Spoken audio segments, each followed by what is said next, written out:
is scheduled for one fall with a 60-minute time limit, and it is for the MLW World Heavyweight Championship.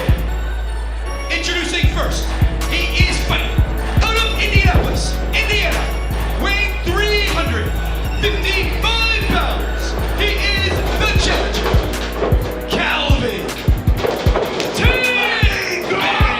So St. Laurent, we got word that Calvin Tankman is coming in, but has some issues heading into this championship affair. And his opponent, he is fighting out of Samoa, weighing in at 300 pounds. He is the current reigning and defending MLW World Heavyweight Champion, Jacob Fatu.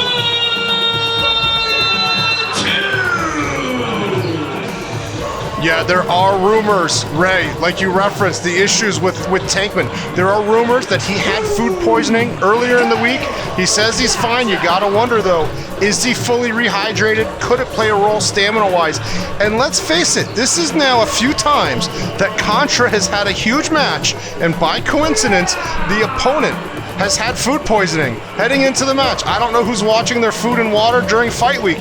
You know, a lot of fighters actually hire security to protect their food and water heading into a big fight. Well, Jacob Fatu has been involved in 8 big fights. He's been the champion of the world since July 6th of 2019. He has pinned all 8 opponents that he's defended that championship against. Jacob Fatu at 300 pounds. He is the kingpin of Contra, and Fatu knows that he's in for a war, but this man has been absolutely dominant in MLW. When you look at the power that Contra wields, when you look at the fear that they instill, not just into the wrestlers in the locker room, not just into the fans of the arenas, but fans all over the world that watch MLW Fusion, so much of that perception is based around the fact that they control the heavyweight championship of the world, that Fatu has been absolutely dominant against everybody he's faced, and it's never looked like anyone could take that title from him in almost 2 years in to this historic reign. The young upstart, the undefeated Calvin Tankman, one of the most impressive big men we've ever seen in MLW. He could end the streak tonight in the biggest heavyweight fight in MLW history. The electricity in the air here is at a fever pitch in Orlando. The main event of Never Say Never. Jacob Fatu, Calvin Tankman, we are underway. And we've talked in past weeks about the few select VIP spots that we have socially distanced up on the balcony. And I have never seen some of the crazy prices that there were on the secondary market to get one of those rare elusive spots up in the balcony in those booths. Well, St. Laurent, literally anybody who is anybody wants to be here to observe this prize fight. Calvin Tankman is one of the hottest rookies that I've ever seen in the world of professional wrestling. And now these two men, these two behemoths are just crashing into each other. Tankman and Fatu. Tankman unloads a shoulder block and he sends Fatu to the outside. Jacob Fatu is absolutely beside himself here at Never Say Never. The rookie from Indianapolis, Indiana, Calvin Tankman, has some momentum in his favor.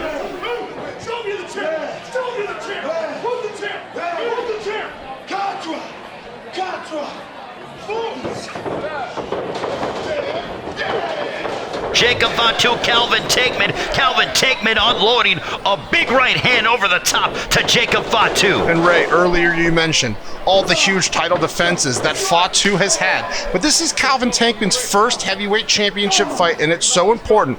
When you're the challenger, when you're the newcomer, you can't show any fear, any intimidation, because if you do, Fatu will eat you alive. Look at how athletic and agile Calvin Tankman is, though, as the 355-pounder, a nice nice arm drag there as he sends Jacob Fatu reeling, leaping up with a big kick, and Fatu now is on the canvas, and now with the full head of steam is Calvin Tankman. Fatu obviously has never faced someone with the kind of combination of size and speed that Tankman has, that frankly Fatu has.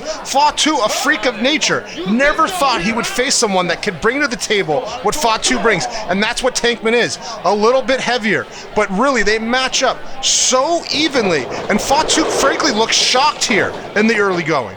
When have you ever seen Fatu handled like this ever early in a match? A headbutt there for Fatu. Now Fatu is going to the air, and he takes out Calvin Tankman.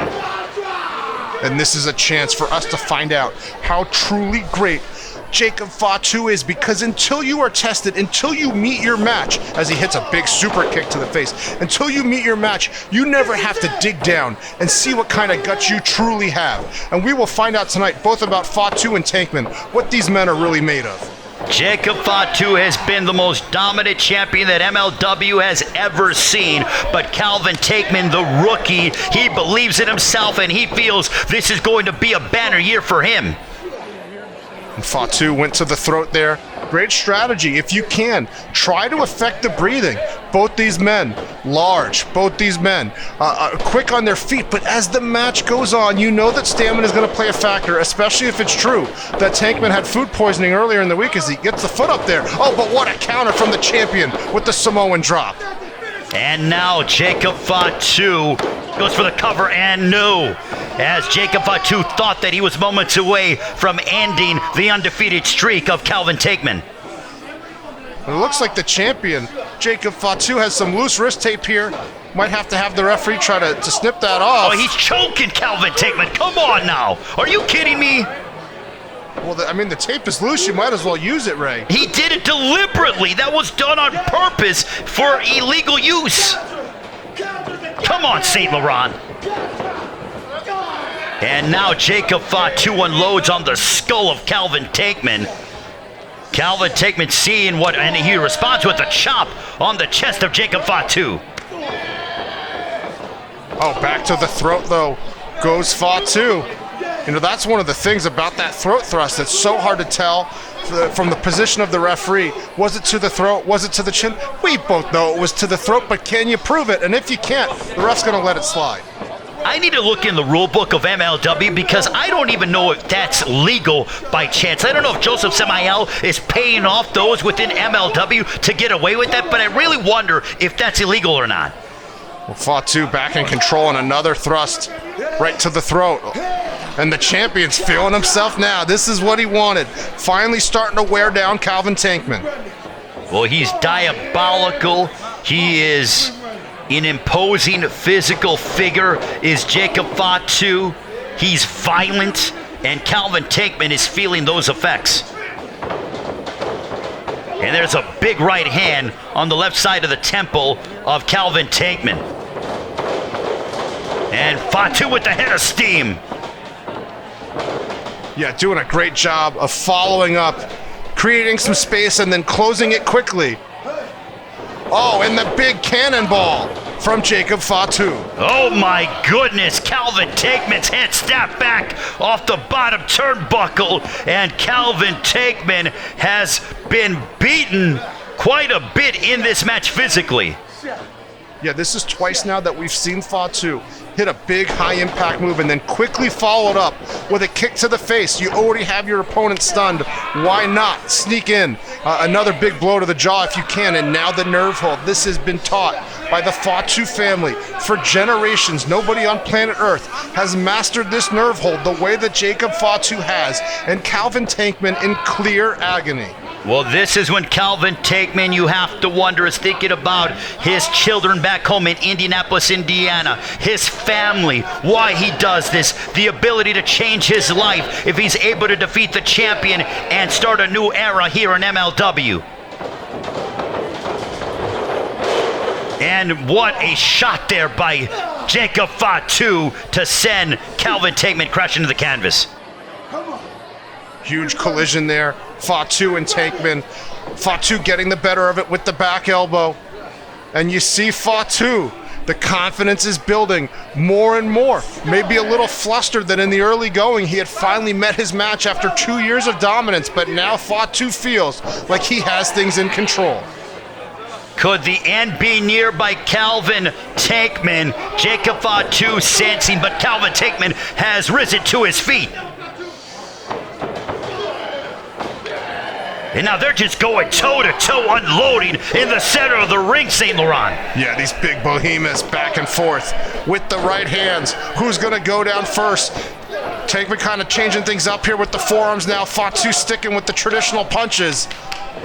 This is a toe-to-toe slugfest for the most coveted prize in MLW. And what strikes there by Calvin Tankman? Yeah, Fatu able to get out of the way of the spinning back fist, but not able to get out of the way of the pounce. Bombs away from Calvin Tankman. Calvin Tankman, heavyweight hustle. Could he be hustling his way to becoming the champion of the world? Tankman looking to go aerial, and he crashes right into Jacob Fatu on the outside. And I guarantee you that Fatu has never been hit by a suicide dive by a man the size of Calvin Tankman. And Calvin Tankman now has the opening that he needs to become the new champion with a standing shooting star press. He's looking for the cover. Are we going to see a new champion? And no, just a 2 count. Oh my, it was close, St. Laurent. A split second away from capturing that World Heavyweight title. But Calvin Tankman's got to stay focused. You can't get flustered. You're so close, kid. You're so close to making history. Calvin Tankman can change his life if he's able to finish the job against Jacob Fatu. And a kick to the back of the head of one Calvin Tankman. And Fatu with the moonsault there, the springboard moonsault, the cover, but no, Calvin Tankman can't be put away that easy. And Fatu showing us once again how out of nowhere he can do things that no man his size should humanly be able to do. The moonsault, the kick, one after another. Fatu is pulling out all the stops, having to dig deep into the bag of tricks if he wants to retain the title against Calvin Tankman. Jacob Fatu in control against Calvin Tankman as he looks to hold on to his MLW Heavyweight Championship, but Tankman sends Fatu to the ropes, picks him up, and he hits him with the spinning back elbow. And now Tankman picks up Fatu, and he drops him with a backbreaker. Fatu in some trouble, and he turns him inside out. Do we have a new champion here? No! How did Fatu kick out of that? Tankman over and over knocking down the champion. We've seen drop kicks, we've seen everything. Great agility from Calvin Tankman, but Fatu somehow, some way continues to kick out. And I don't know what Tankman's got left. You mentioned the Tankman driver. Can he get Fatu up? And now here's Daivari. What's Daivari doing in there? Get him out of there, ref. Come on now. And oh my goodness, Tankman unloads upon Daivari with the headbutt. But wait a minute, turn your back, turn around, Tankman. The flag to the side of the head. No, not like this, not like this. Come on now. Tankman on the canvas. Fatu looking for the moonsault. He hits it. Do we still have the champion, the cover? And Fatu retains. Unbelievable. And still, MLW World Heavyweight Champion, Jacob Fatu. The greatest championship reign we have ever seen in the history of MLW continues here. But it took the moonsault, it took the flagpole, it took Daivari, it took every move that Jacob Fatu knows to just barely squeak by against Calvin Tankman. You gotta think he's gonna have another shot at some point. But for now, Fatu remains the greatest wrestler on planet Earth and the heavyweight champion of the world. I've never seen Jacob Fatu push to the limit like how Calvin Tankman pushed him. It took Daivari and the flagpole for Jacob Fatu to retain his title. Can anybody stop the most dominant champion in MLW history? Jacob Fatu remains the champion here at Never Say Never.